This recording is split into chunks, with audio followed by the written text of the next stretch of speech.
নমস্কার, রুমকিজ রোজনামচা চ্যানেলে সকলকে স্বাগত। আজ পয়লা বৈশাখ, তো সকল বন্ধুকে জানাই নববর্ষের আন্তরিক প্রীতি, শুভেচ্ছা ও ভালোবাসা। আজ আমি শেয়ার করছি একটা নতুন রেসিপি। চলুন রেসিপিটা দেখে নেওয়া যাক।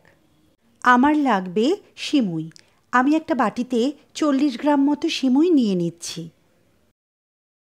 আর নিয়ে নিচ্ছি গোলমরিচ, তেজপাতা, শুকনো লঙ্কা, দারচিনি, লবঙ্গ, এলাচ ও জয়িত্রী।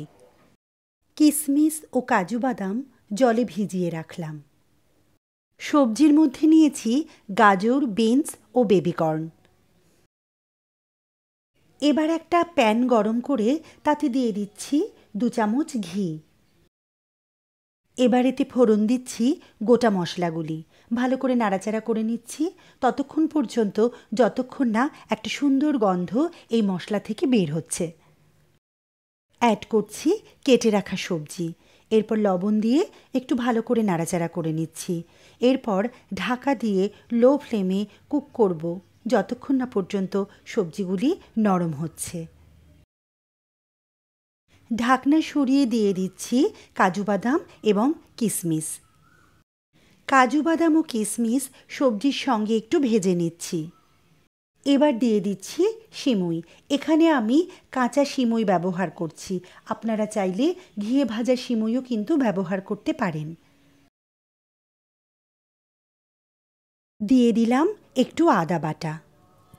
সিমুই একটু লাল করে ভেজে নেওয়ার পর অ্যাড করছি খুব সামান্য পরিমাণ জল। জল কিন্তু বেশি হলে সিমুই একদম গলে যাবে, ফলে রান্নাটা কিন্তু তাহলে ভালো হবে না। এবার ঢাকা দিয়ে লো ফ্লেমে 4 থেকে 5 মিনিট কুক করে নিচ্ছি। ঢাকনা সরিয়ে দিলাম। দেখুন সিমুই কিন্তু একদম ঝরঝরে রয়েছে। এবার এতে অ্যাড করছি স্বাদমতো চিনি এবং একটু গরম মশলা পাউডার। সব কিছু ভালো করে মিশিয়ে নিচ্ছি। এভাবেই তৈরি করে নিলাম আজকের রেসিপি ভার্মিসেলি পোলাও বা সিমুইয়ের পোলাও। এই পোলাও কিন্তু খেতে খুবই ভালো লাগে।